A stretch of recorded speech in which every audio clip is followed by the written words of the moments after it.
کله چې اور یو ځل نه بلکې 14 ځله په یو کور کې بل شي دا نور عادي پیښه نه پاتې کیږي.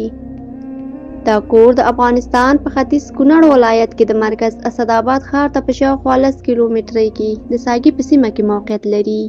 هغه ځای چې د څو میاشتو راهیسې د پرلهپسې ناڅاپي اور لګېدنو شاهد پاتې شوی دی. د کور د څښتن په وینا تر اوسه نږدې 14 ځله په بېلابېلو وختونو کې اور لګېدلی دی. تېرې جمعې په شپه باندې ولګېده. دا جمعه نه وه، بله جمعه تقریبا نن 11مه ورځ ده، 12مه د پنجشنبې په ماښام باندې ماښام مانځه کې ماښام مانځه نه شل منټه وروسته پې زما دغه وړوکی زوی خبر شوی و. زما ورونه کې ټول دغه له ورېرونه جوړ له تلي وو او زه په بازار کې وم. هلته کې چې خبر شوم زنګ یې راته ووهو چې کور اور اخیستی دی. بیا مې ګاونډی راځي چې ګورلۍ مې ګاونډي دی، هغه ته مې زنګ ووهو چې تاسو راشئ اور مړ کړئ.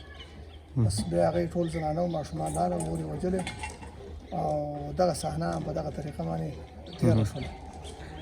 مختلفو ساحو کې لګېدلی، لاندې 2 ځل لاندې تاکاوي ده زمیني هغه کې لګېدلی دی، یو ځل هغه مخامخ کمره کې اوسېدلی دی چې تا چې لګېدلی تا چې مخکې ته ویډیو وکړله.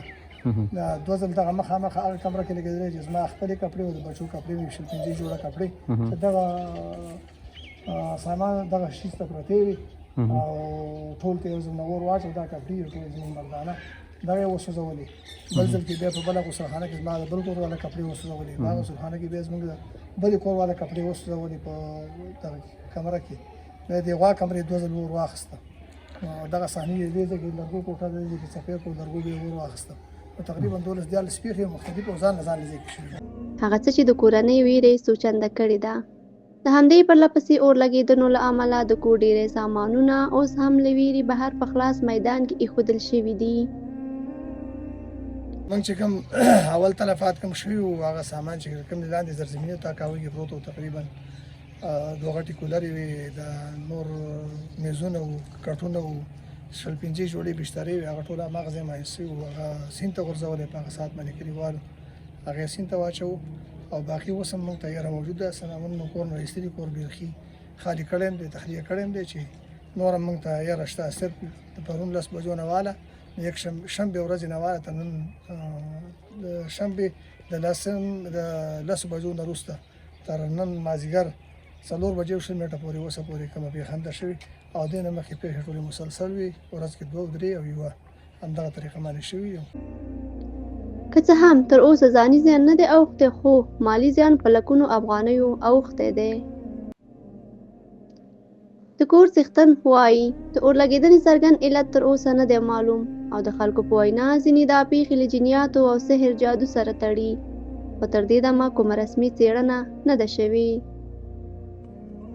څوک وایي چې دا جنات واچولی، څوک وایي چې دا د سحر د لارې نه راغلی دی او د جادو د لارې نه راغلی دی.